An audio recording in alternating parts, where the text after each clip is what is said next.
Profe, ahí mandó una chica al chat. A ver, no, no leí.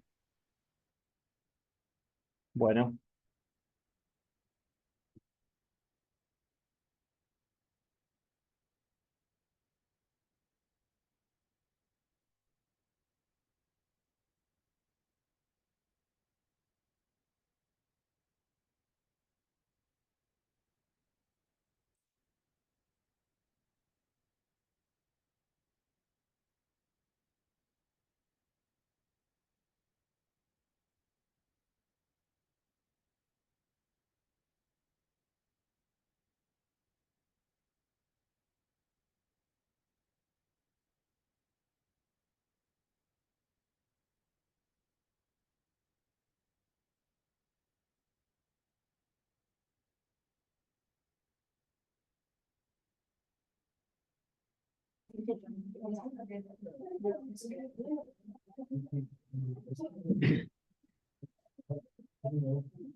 bueno, ahí está, chicos. Pues.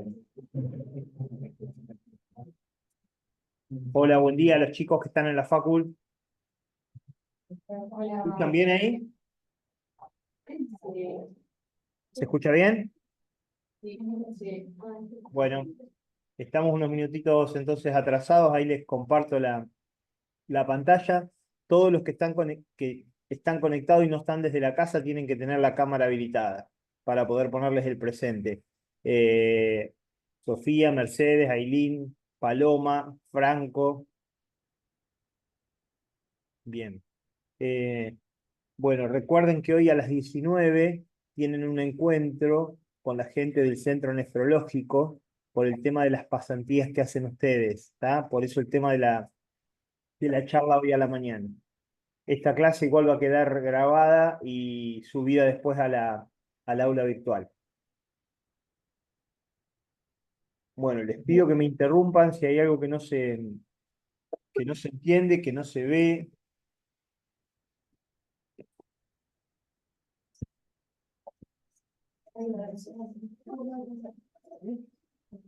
Bueno, ahí pueden ver la pantalla que comparto.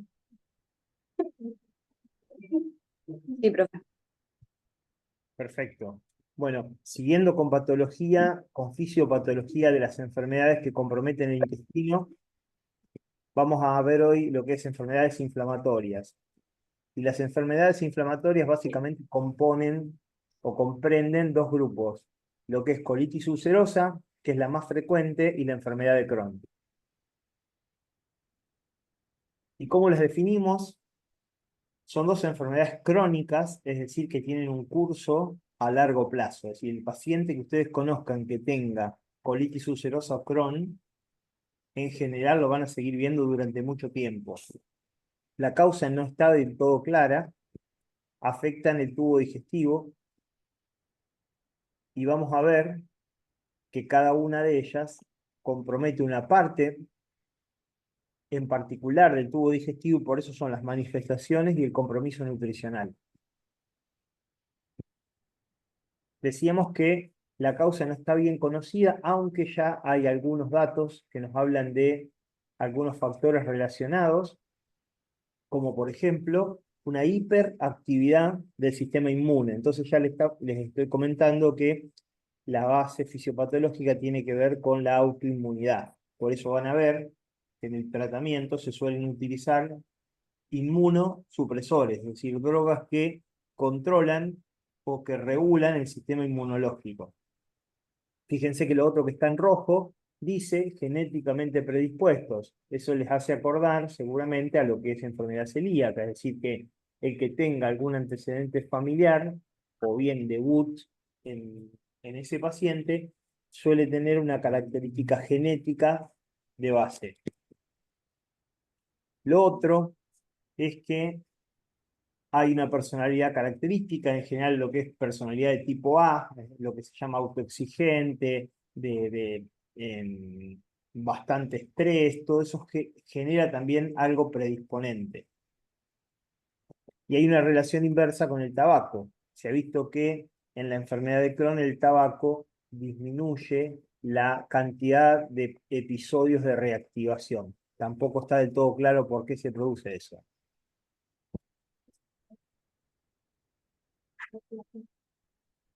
Bueno, este cuadro nos habla de los factores que están relacionados con la colitis ulcerosa y con la enfermedad de Crohn y que van a terminar en la lesión de tubo digestivo. Fíjense, lo más importante que ha adquirido, digamos, más notoriedad en este último tiempo tiene que ver con algunos factores relacionados con la alimentación, y acá vamos a ver que hay algunos subtipos de ácido graso omega 3, aunque hay una corriente actual de que gran parte de las enfermedades del aparato digestivo tienen que ver con un aumento en la permeabilidad intestinal, este segundo ítem. Y ese aumento de la permeabilidad intestinal hace que bacterias, componentes de nuestra alimentación que no son del todo equilibrados, hagan que penetren, que pasen al torrente circulatorio y produzcan una cascada inflamatoria. Eso lo van a escuchar de hoy en día, desde hace muy poquito tiempo, de acá para adelante. Se sabe que muchas de las enfermedades están desencadenadas por una cascada inflamatoria, es decir, y a modo de resumen, por ejemplo, el patrón alimentario de la dieta mediterránea tiene produce una cascada más bien desinflamatoria. Y el patrón alimentario de la cascada de lo que es la dieta occidental, la nuestra, suele tener un patrón más de tipo proinflamatorio. Globalmente lo hablo. Y aprovecho a mencionarlo acá porque varias enfermedades comparten ese tipo de mecanismo. Eso llevaría a un aumento en demasía de lo que es esta cascada inflamatoria. Esa mala regulación de la inmunidad sería el responsable de la lesión del tubo digestivo. Les mencioné la dieta, les menciono algunos cambios en el estilo de vida, algunos factores socioeconómicos también, lo que decíamos, el tipo de personalidad, más relacionado con la autoexigencia, algunos estados psicológicos, y el otro factor importante hoy en día es la microbiota. Eh, Ustedes saben que nosotros vamos a tener una charla de microbiota, si no la van a tener, creo que entre hoy y la clase que viene con la gente del práctico.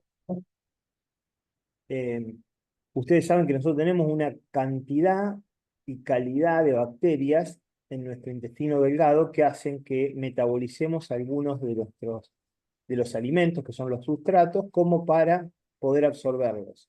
Cuando hay una alteración por alguna razón de nuestra microbiota, también se sabe que es un factor que está relacionado con la génesis de algunas enfermedades.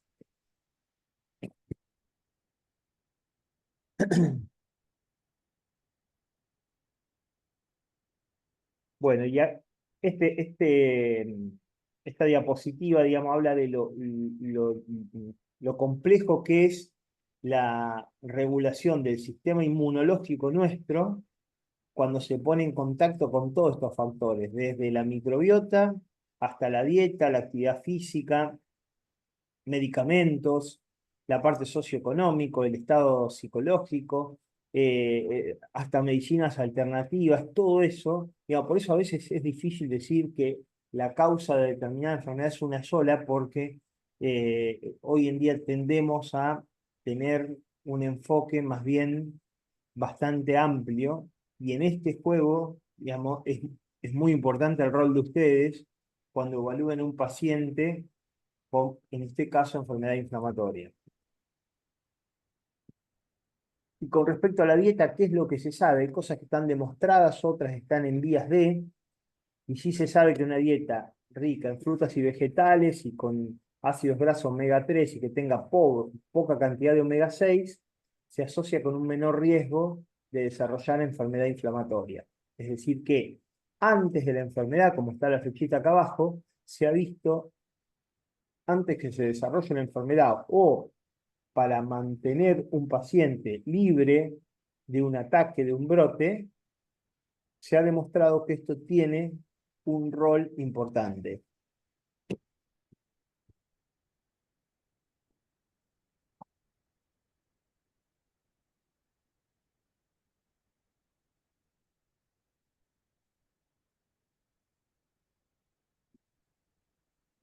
Lo que tienen que saber es que estas enfermedades, decíamos que son crónicas, es decir, que se dan a lo largo de los años, pero que se presentan con brotes, es decir, con periodos en los cuales los pacientes tienen síntomas y con periodos en los cuales están en remisión. Es decir, lo que es remisión es libre de síntomas, lo que es recaída es un brote.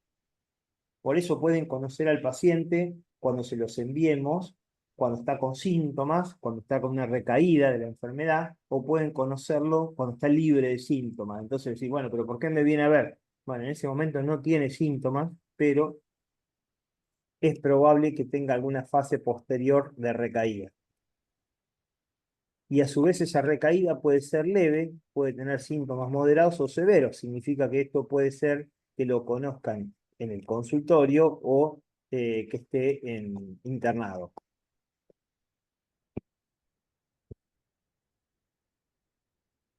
¿Y qué diferencias hacemos en cuanto a la forma de presentación de una y otra enfermedad? Es importante que conozcan las diferencias que existen entre las dos enfermedades, ya que afectan partes distintas del tubo digestivo y por lo tanto el compromiso nutricional va a ser diferente, además de que el pronóstico también es distinto. Fíjense que la colitis ulcerosa, como su nombre lo indica, colitis, me va a afectar el colon nada más, el colon, el intestino grueso, y se extiende desde el margen de la cola, desde el recto, para arriba en forma continua. Si yo tuviera ahí les muestro una foto, es decir, que sí o sí en la colitis ulcerosa está afectada el recto, de ahí para arriba, y en forma continua, no deja pedacitos de intestino respetados. A diferencia de la enfermedad de Crohn, que puede comprometer cualquier parte del tubo digestivo y lo hace en forma segmentaria, es decir, de pedacitos. Es decir, que puedo llegar a encontrar segmentos del aparato digestivo, fundamentalmente del delgado y del colon, que no están comprometidos. Entonces, primera diferencia, sitio de afección. Colitis ulcerosa colon, enfermedad de Crohn, cualquier parte. Ahora, lo más frecuente es ilion y colon, intestino grueso. Es decir, que ya piensen en qué cosas absorbo a nivel del ilion si un paciente tiene Crohn como para que esté comprometido. Segunda diferencia, que la colitis ulcerosa es superficial, es decir, que me compromete la capa interna, la mucosa. En cambio, el Crohn es transmural, compromete las 4 capas. Eso tiene que ver desde el punto de vista desde la presentación clínica hasta el compromiso nutricional, que uno afecte nada más que la parte interna y el otro, el Crohn, toda la pared. ¿Cuáles son los síntomas que los distinguen? Bueno, como está lastimada la mucosa, los pacientes pierden líquidos, pierden sangre, entonces eso es una diarrea sanguinolenta. Como es una enfermedad inflamatoria, tienen dolor abdominal, tienen alteración para ir al baño, eso se llama tenesmo rectal, es decir, que van al baño y le quedan ganas de seguir evacuando, como si no terminaran de evacuar, eso se llama tenesmo, por la afección, por la inflamación del recto. Y la pérdida de peso.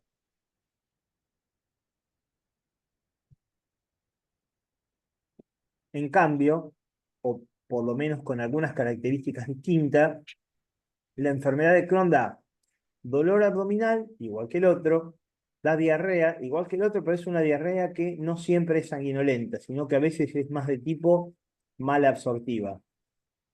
¿Y por qué lo de malabsortivo? Porque estamos hablando de que muchas veces compromete el intestino delgado. Esa es la diferencia principal entre una y otra. Entonces, ante la pregunta de, chicos, ¿cuál de las dos enfermedades compromete el intestino delgado? Porque voy a pensar, bueno, me da más hipoluminemia, me da más déficit de calcio, de vitamina D. Bueno, el que da más eso es la enfermedad de Crohn. Hay anemia en la colitis ulcerosa por la pérdida de glóbulos rojos.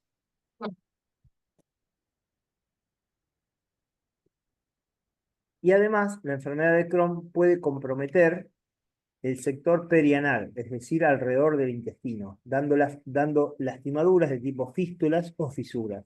Esa es otra característica distintiva también. Si yo tuviera que mostrarles un gráfico, muy de dibujito, acá ven cómo la colitis ulcerosa con lo que es todo colorado es la afección que tiene, es decir, desde el recto hacia arriba. En cambio, la enfermedad de Crohn, fíjese que compromete cualquier parte del tubo digestivo, aunque en mayor magnitud el ilion, es decir, la parte final del intestino delgado, el colon derecho y después cualquier parte del colon. Pero me refiero que si uno tiene una enfermedad inflamatoria que compromete el delgado, estamos hablando de enfermedad de Crohn. ¿Se entienden básicamente las diferencias?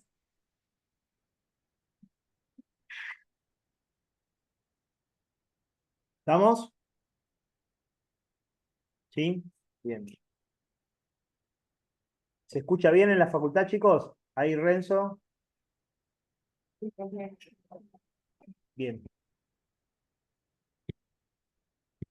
Otras manifestaciones fuera del aparato digestivo, es decir, son enfermedades estas que son sistémicas.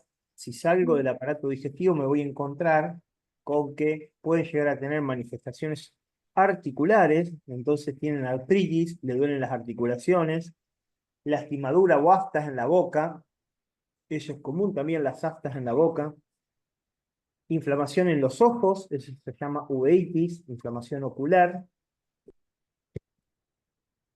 Y otro punto a tener en cuenta es que son enfermedades que predisponen al cáncer, son enfermedades pre-neoplásicas, más en la colitis ulcerosa.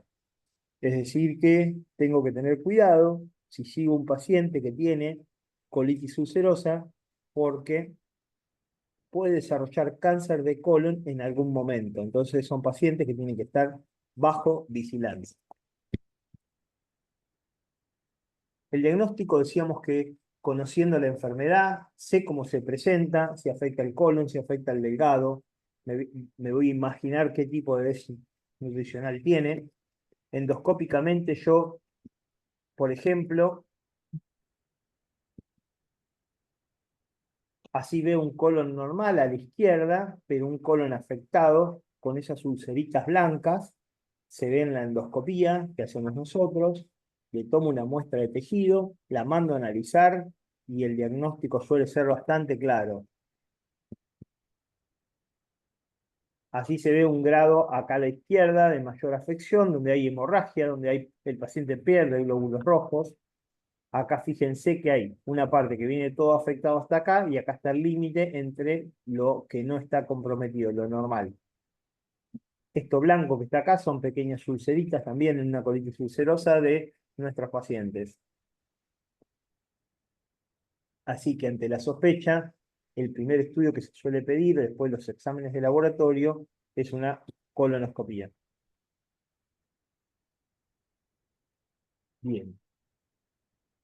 ¿Y qué tenemos que tener en cuenta desde el punto de vista de la implicancia nutricional? Que un porcentaje muy grande de estos pacientes tienen algún grado de afección nutricional. Fíjense que es una enfermedad, dijimos, inflamatoria. Todo lo que es inflamatorio tiene una tasa de metabolismo mayor que el paciente que no tiene patología. Y como es crónica, en general, se suele, digamos, ser un motivo para tener afección nutricional. Por otro lado, el paciente al tener el tubo digestivo afectado, como tiene síntomas, deja de comer o come diferente o menos. Y hay una relación sinérgica entre la desnutrición y la enfermedad inflamatoria, ya que el paciente desnutrido empeora su pronóstico por su enfermedad de base. Es decir, que el que tiene colitis ulcerosa y está desnutrido le va peor que al que no está desnutrido. ¿Por qué? Porque sabemos que la desnutrición altera el sistema inmune y nosotros estamos hablando de que hay una desregulación del sistema inmunológico, porque sabemos que se retrasa la curación de las lesiones, de las heridas en el paciente que está desnutrido, y porque funcionalmente altera su funcionalidad, es decir, son pacientes que dejan de trabajar, que tienen más postración, que tienen más alteración desde el punto de vista de sus familiares, de sus contactos de primer grado y con mayor mortalidad. Todo eso lleva a un deterioro de la calidad de vida. En general eso es bastante común con lo que tiene que ver con enfermedades crónicas, es decir, que los pacientes que ustedes vean que tienen patología crónica y que los tengan que acompañar en los tratamientos, van a ver que suelen tener también acompañamiento desde el punto de vista psicológico, porque sobrellevar una patología crónica requiere de algo multidisciplinario, es decir, que laburen en equipo, que trabajemos en equipo. ¿Y por qué se desnutren estos pacientes? Bueno, por un lado decíamos que dejan de comer o comen menos, por otro lado porque tienen mayor requerimiento, estamos hablando de enfermedades inflamatorias que tienen una tasa metabólica de reposo aumentada, por otro lado porque pueden llegar a perder a nivel de gas intestinal, es decir, que tienen mala absorción, y por otro lado porque las drogas, los medicamentos que utilizamos para tratar su enfermedad inflamatoria, muchas veces interfieren con la absorción de algunos nutrientes. Así que son todas, ante la pregunta de cuáles son los factores que están relacionados con la malnutrición de estos enfermos, estos cuatro los tenemos que tener bien presentes.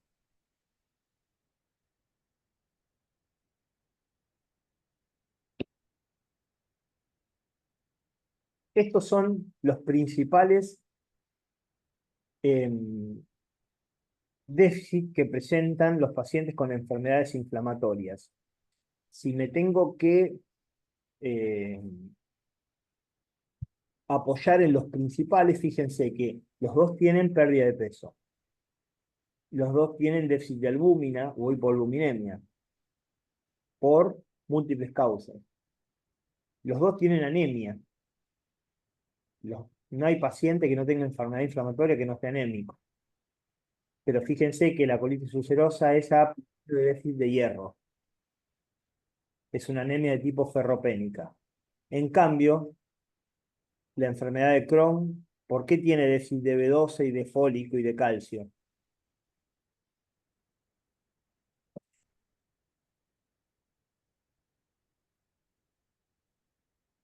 ¿Cuál sería el motivo por el cual un paciente con colitis ulcerosa tiene anemia por déficit de hierro y el paciente con Crohn tiene anemia por déficit de B12?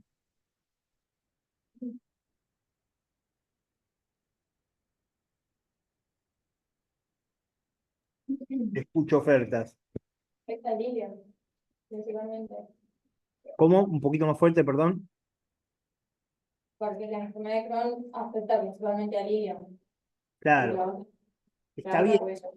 está bien. No digas solamente, pero sí principalmente. ¿Está? Es decir, la enfermedad de Crohn afecta al intestino delgado y fundamentalmente el ilion, porque está bien lo que decís, lo que pasa que a veces la enfermedad de Crohn también da compromiso en el colon, pero si hay una de las dos que afecta al delgado, es la enfermedad de Crohn, ¿está? Entonces, el déficit de B12 es más patrimonio del Crohn, el déficit de fólico también, de calcio y vitamina D, fíjense que la vitamina D y calcio se absorben sí o sí en el delgado, así que es mucho más frecuente en la enfermedad de Crohn. Todos estos déficits tenemos que tenerlos en cuenta y medirlos. Con respecto al tratamiento, nosotros decíamos que son enfermedades crónicas y que un paciente va a diferir del otro de acuerdo a si esté, primero, en un brote o en un periodo que no tiene síntomas. Segundo, ¿qué tipo de brote tiene? Si es leve o si es grave, porque un paciente con un brote leve va a ser evaluado y atendido por consultorio, en cambio el que tenga un brote severo va a estar internado. Lo que sí, el denominador común, llámese como se llame la enfermedad que tiene de base inflamatoria, es, como tiene diarrea, suele tener deshidratación, así que lo primero es la hidratación y la corrección de los trastornos electrolíticos. Eso es lo primero. En general, el paciente que tiene un brote de moderado a severo, se le da un reposo del tubo digestivo, es decir, no come nada durante los primeros 48 horas por lo menos. Y nosotros, desde el punto de vista médico, utilizamos algunos medicamentos para disminuir esa afección, ese brote, ¿tá? Así que algunos antiinflamatorios, los corticoides y los inmunosupresores, hoy en día cada vez más sofisticados y más dirigidos a donde está el problema, desde el punto de vista de que tienen menos efectos colaterales y tienen mucha más tasa de éxito. Así que eso ha cambiado a lo largo del tiempo y esta medicación es mucho más eficiente como para que los pacientes tengan mucho mejor pronóstico. Son pacientes que tienen enfermedades crónicas, en general tienen un acompañamiento psicológico, decíamos, y un porcentaje pequeño puede llegar a ir a cirugía, a la resección, digamos, de la parte que está comprometida. Afortunadamente es poco la cantidad de pacientes que van a la cirugía, pero en algunas complicaciones suele ser necesario. Desde el punto de vista nutricional, ¿qué tenemos que saber nosotros? Decíamos que el porcentaje de pacientes desnutridos es alto y que los déficits son en la enfermedad de Crohn más crónicos, más lento, pero con el tiempo aparecen. En cambio, en la colitis ulcerosa suelen ser más agudos. Me voy a encontrar en general para corregir estos déficits en menos tiempo.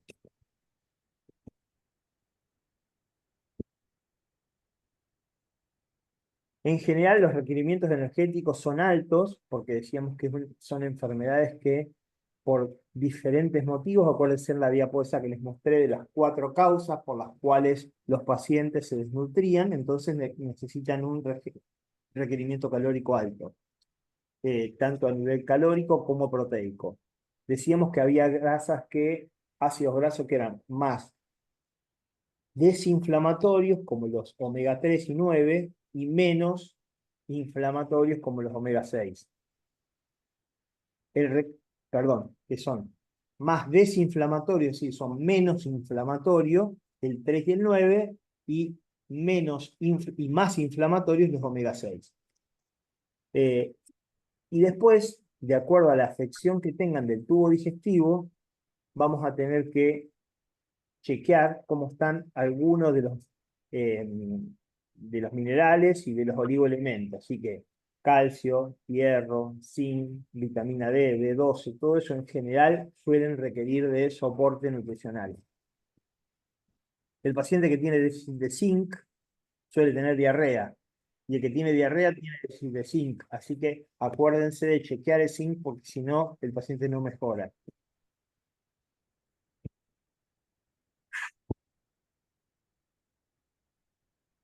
Mencionamos que perdían peso, ¿por qué? Porque muchas veces el dolor hace que el paciente no coma o que coma menos, porque tiene afección del tubo digestivo, pierde peso porque tiene mala absorción, más el que tiene Crohn, ¿tá? Así que pierden B12, las sales biliares las pierden también, entonces tienen esteatorrea. Los medicamentos a veces dan algún grado de daño a nivel del tubo digestivo, así que eso lo tenemos en cuenta porque le damos algunos protectores del tubo digestivo. Decíamos que pierden peso por un aumento del requerimiento calórico también. Y cuando tenemos que tomar intervención, cuando el paciente no le alcanza la vía oral para todo esto, en general siempre utilizamos la vía enteral, es de elección, y muchas veces lo adecuado es una sonda nasoentérica. En el caso que el paciente no tolere la vía enteral, o que sea mayor el compromiso, o que se tiene que operar, elegimos la vía parenteral. Entonces, primero enteral, después parenteral. Y voy con la última parte, algunas consideraciones especiales con respecto a algunos déficits. Acuérdense que el paciente que tiene afección del tubo digestivo, del intestino delgado, pierde calcio, pierde B12, así que tengo que testearlo, me tengo que acordar de testearlo y reponerlo.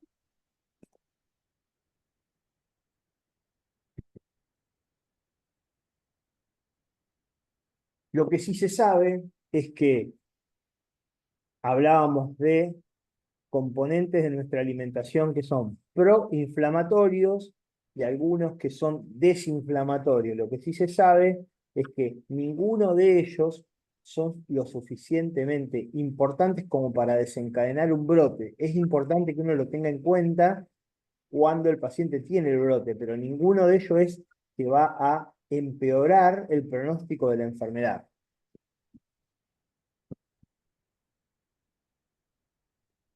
Y el objetivo es tratar de prevenir ese déficit nutricional sabiendo qué le compromete la patología. Así que la idea es que uno esté atento a que si tengo un Crohn voy a tener que chequear determinadas cosas, voy a tener que prevenir determinadas cosas, si tengo una colitis ulcerosa, otras.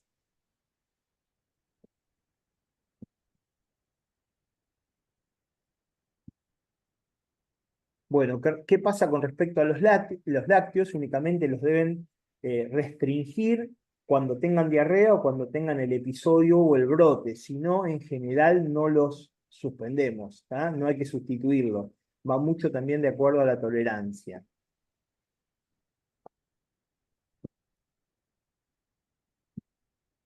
Y con respecto a la fibra, cuando hay un brote, es decir, cuando el paciente tiene síntomas, recordemos que uno de los síntomas es la diarrea, así que la dieta debe ser pobre en residuos si está recibiendo por vía oral.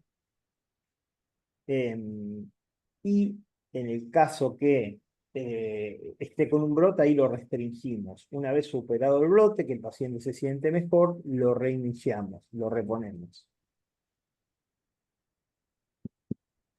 Profe, Sí, en cuanto a lo nutricional, es muy parecido a las enfermedades gástricas que vimos antes, ¿no? sí, pero lo que pasa es que acá vos estás hablando de enfermedades que comprometen el intestino delgado, que comprometen mucho la absorción, ¿viste? Entonces, es raro que vos en un paciente con una patología gástrica tengas mala absorción o tengas una importante pérdida de peso, y estos pacientes sí la tienen, ¿viste? Porque suelen tener más compromiso desde el punto de vista clínico, es decir, más dolor abdominal, más inapetencia, la anorexia es el denominador común porque como tienen muchos mediadores inflamatorios por su enfermedad de base, no tienen apetito. Entonces, como que uno tiene que hacer una evaluación cuidadosa de eso. Es decir, que en conjunto entre ustedes, nosotros, el grupo que lo está tratando, mientras más libre de síntomas lo tengamos con el tratamiento, nos va a permitir a que tenga más apetito, que no tenga dolor, que pueda alimentarse bien y que no por ejemplo, no pierda calcio, no pierda vitamina B12 o vitamina D, ¿está? Una enfermedad gástrica no te da déficit de vitamina D, por ejemplo. No, no me acuerdo cuál era, habíamos visto. eh, Ay, no me acuerdo ahora, pero una que vos siempre nombrabas el tema de la vitamina B12. Y bueno, ¿Úlcera péptica era? No. no, no. La, Bueno, la B12, nosotros recordemos que es como adecuada cantidad de B12, tengo que tener el estómago sano porque tengo el factor intrínseco para agarrar la B12 y llevarla al delgado y absorberla en el ilion, ¿está? Por ejemplo, cuando vimos alguna afección gástrica, cuando fuimos intestino corto, en general, si teníamos una afección del ilion, no absorbíamos la B12. Ahí, por ese lado, te puede sonar, digamos, de que hablamos de eso. de, del tema de, creo que era de la mala absorción. No, no. Sí, sí, sí, sí. Cualquier patología que te dé mala absorción, nosotros estamos hablando de una de ellas, de la enfermedad de Crohn, y uno debería de pensar en esos déficits. ¿Está?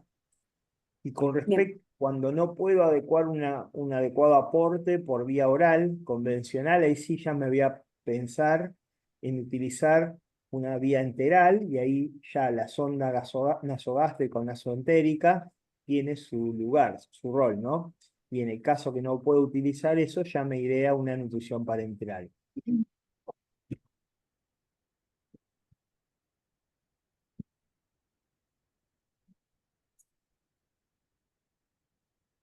Bueno, en resumen, cuando esté evaluando un paciente con enfermedad inflamatoria, en general, una de las mediciones que hacemos es un nivel de albúmina, ver que nos suele marcar qué tipo de actividad inflamatoria tiene. Si tengo que tomar alguna intervención nutricional, va a ser soporte enteral, preferentemente, primero oral, después enteral, después parenteral. En el periodo agudo es donde tengo alguna restricción, pero una vez superado eso, puedo reponer lo que necesita, como venía desde antes, es decir, que la mayoría que tolera bien durante el periodo en el que no tiene síntomas, eso es lo que tienen que acordarse, que esto es síntoma, recaída, síntoma, remisión, como que tiene su periodo, ¿está? Pero pueden pasar años que el paciente esté bien y no tenga síntomas, a eso voy, ¿está? Y en la remisión, en general, suelen tener una dieta que no tiene grandes restricciones. Bien.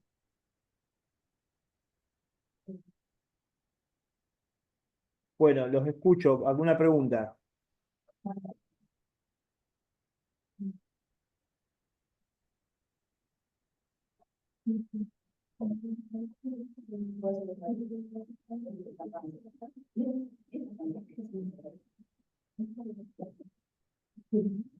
¿Alguna pregunta, chicos? Bueno, en el aula virtual tienen una revisión de lo que estuvimos hablando. Voy a subir la clase que estuvimos charlando hoy. Y ahí Ludmila vi tu mensaje de subirla de la semana pasada. Así que hoy me ocupo de eso. Recuerden que hoy 19 horas tienen el encuentro con la gente del centro nefrológico por la rotación de ustedes allá para pacientes renales y diálisis. ¿Está? Profe, eso es obligatorio ir, ¿no? Sí. Sí. Nada de que nos sirva. No, es que tienen que conocer con qué pacientes se van a encontrar ustedes y la mejor manera es viéndolo antes. ¿Está? Hay actividades que en general las pueden suplantar, las pueden ver por internet, todo bien, pero hay cosas que tienen que estar. ¿Está?